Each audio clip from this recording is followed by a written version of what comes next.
قرآن مجید کی جو آیہ کریمہ میں نے تلاوت کی ہے نا، سورہ آل عمران کی آیت نمبر 181 کا ابتدائی حصہ ہے۔ فرمایا لقد سمع اللہ قول الذین قالوا ان اللہ فقیر ونحن اغنیاء۔ فرمایا بے شک اللہ نے سن لیا ہے جن لوگوں نے یہ کہا ہے کہ اللہ فقیر ہے اور ہم غنی ہیں، معاذ اللہ، اللہ نے سن لیا ہے۔ یہ سورہ آل عمران ہے۔ ذرا اس کی جو شان نزول ہے اس کی طرف آئیے گا۔ حضرت صدیق اکبر رضی اللہ تعالیٰ عنہ گزر رہے تھے تو یہودیوں کا بڑا رہنما، مقتدا، بڑا عالم، تورات انجیل جاننے والا، وہ نہ بیٹھ کے یہودیوں کو کچھ پڑھا رہا تھا، سکھا رہا تھا۔ تو حضرت صدیق اکبر توحید پرست، عقیدے کے پختہ، راسخ العقیدہ مسلمان اس کے قریب سے گزرے تو فرمانے لگے، اس کا نام فنحاس تھا، کہنے لگے او فنحاس، تجھے بھی پتہ ہے، تیری تورات میں بھی لکھا ہے، تیری کتابیں بھی جانتی ہیں کہ سچ وہی ہے جو میرے محبوب کریم علیہ السلام ارشاد فرماتے ہیں، جو سید عالم صلی اللہ علیہ وسلم بتاتے ہیں وہ سچ ہے، تجھے پتہ ہے، تو ان لوگوں کو توحید کی دعوت کیوں نہیں دیتا؟ یہ پھر شرک میں، بت پرستی میں، کفر کی طرف بڑھتے جا رہے ہیں۔ ان کو پیغام توحید دے، یہ اللہ تبارک و تعالیٰ کی عبادت کریں، اس مالک کی جس نے میرے نبی پاک کو اپنا رسول بنا کے بھیجا، اس طرف ان کی رغبت دے۔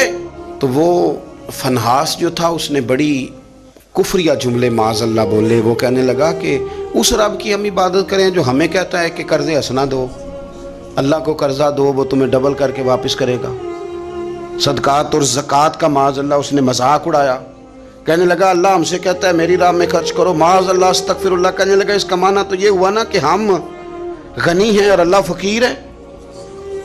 ہر سوال کے جواب میں دلیل نہیں ہوتی، کچھ لوگ جو ہوتے ہیں ان کا علاج کچھ اور بھی ہوتا ہے۔ جب اس نے رب کی شان کے بارے میں یہ بات کی نا تو حضرت صدیق اکبر نے پھر ایک زور کا تماچا اس کے منہ پہ مارا، ایک تھپڑ مارا، ایٹ سیٹ تے پکڑا کوار گندہ لذی اور بھی بوٹیاں جاننے، ایک لگائی زور سے اس کے منہ پہ، اور جب وہ دھڑام سے گرا نا، یہ دیکھیں نا تھوڑے دن پہلے یہ ہمارے جنوبی پنجاب میں کیا تماشا لگا ہے، قبر کے گرد لوگ گھوم رہے اور کہہ رہے ہیں لبیک اللہم لبیک۔ کیا ہمیں غصہ نہیں آتا ان چیزوں پہ؟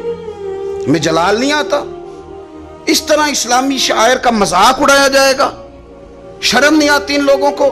عقیدہ توحید کے معاملے میں ہمیں غیرت مند ہونا چاہیے۔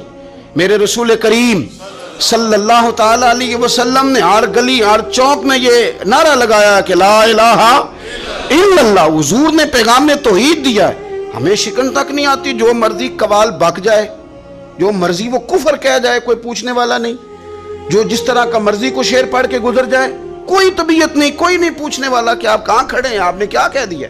حضرت صدیق اکبر نے تھپڑ مارا۔ اب وہ چونکہ ان کا بڑا مقتدا تھا، پیشوا تھا، وہ حضور سید عالم صلی اللہ علیہ وسلم کی بارگاہ میں آیا اور وہ سارے لوگ آئے، نے آ کے کہا جی ابو بکر نے تھپڑ مارا ہے۔ تو نبی کریم صلی اللہ علیہ وسلم نے فرمایا بلائیے ابو بکر صدیق کو۔ حاضر بارگاہ ہوئے، آپ نے تھپڑ مارا ہے؟ کہا حضور مارا ہے۔ بالکل مارا ہے۔ کیوں مارا ہے؟ یا رسول اللہ صلی اللہ علیہ وسلم اس نے یہ کہا تھا معاذ اللہ کہ اللہ فقیر ہے ہم غنی ہیں، میرے رب کریم کی شان کے بارے میں یہ اس نے جملے بولے تو میں نے مارا ہے تھپڑ۔ حضور نے فرمایا تو نے کہا ہے؟ کہنے لگا جی نہیں میں نے تو کہا ہی نہیں، میں نے تو نہیں کہا۔ اس کے جتنے لوگ تھے ان سے کہا بھی تم موجود تھے، اس نے کہا ہے؟ وہ کہنے لگے جی نہیں نہیں اس نے تو کہا ہی نہیں۔ عوام مسلمان تھا ہی کوئی نہیں جو جناب صدیق اکبر کی گواہی دے، جو صدیق کی صداقت کے لیے کھڑا ہو، تھا ہی کوئی نہیں۔ جب وہ سارے کہنے لگے جی نہیں کہا ہی نہیں، یہ معاذ اللہ غلط کہہ رہے ہیں، کہا ہی نہیں، جب وہ سارے مکر گئے تو رب کریم کے قرآن نے بولنا شروع کر دیا۔ یہودی مکر گئے اور جناب صدیق اکبر کی گواہی جب بندوں میں سے کوئی دینے والا نہ رہا تو مالک نے فرمایا میں جو گواہ ہوں ابو بکر صدیق، میں جو گواہ ہوں لقد سمع اللہ قول الذین قالوا ان اللہ فقیر ونحن اغنیاء۔